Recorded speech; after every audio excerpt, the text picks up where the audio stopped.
Hey Wanderers, welcome back to the Wanderlens Odyssey, where we explore life through the lens of adventure, creativity, and a whole lot of fun.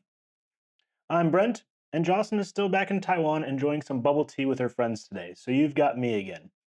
Today we'll be diving into something pretty exciting, testing the DJI Osmo Action 5 Pro underwater. And it's not just going to be any underwater test.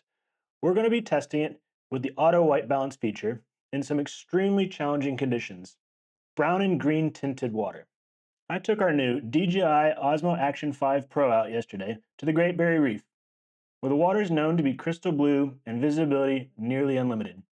However, the conditions were anything but ideal. You see, last week we got hit by a tropical low, so the water was actually about 1 to 3 meters of visibility, and it was tinted radioactive green. Now these are usually the conditions in which I'd leave the camera home, because most everything you're going to get underwater is going to be unusable. However, this was actually the perfect conditions to test out the new DJI Action Pro 5. And the most important thing that we wanted to have a look at was how the auto white balance handled itself. For those of you that might not know, auto white balance is a feature cameras have that adjust the colors of an image to make them look natural under different lighting conditions. Now, underwater, auto white balance, if you're using auto white balance over manual white balance, is crucial for giving you a picture or video that looks as natural as possible.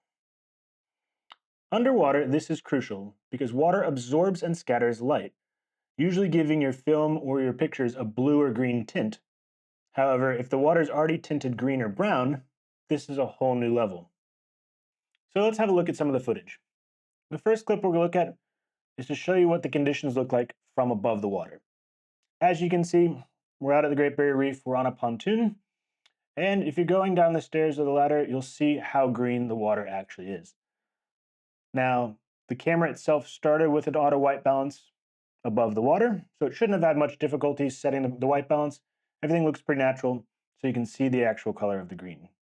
Now, as we move to the underwater, things got really surprising. As you can see in the first clip, the water's blue.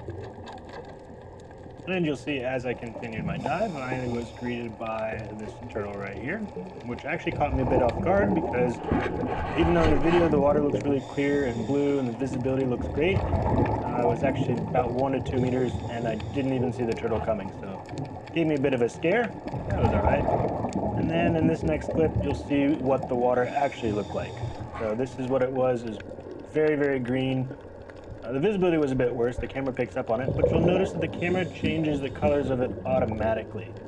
There were a couple times this happened where the camera would adjust or struggle with the white balance, and it would go back to the natural colors, the greens, and then it would come back to the blues or the adjusted white balance as it caught up with itself.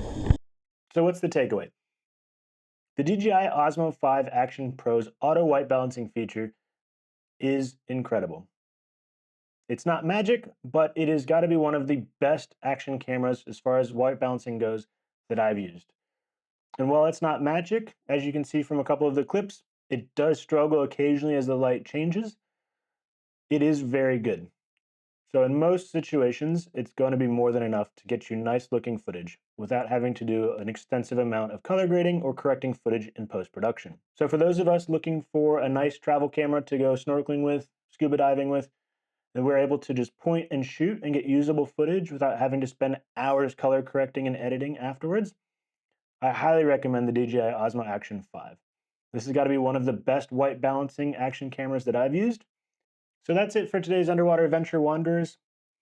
Have you used the DJI Osmo Action 5 Pro? What were your thoughts? Have you used it in these challenging conditions? What about good conditions? How did it stack up against other action cameras you may have used previously? Any questions or comments, leave them down below. And like always, like and subscribe to catch us for our next upcoming videos as we're getting ready to start traveling. And thanks for watching. I'll see you in the next one.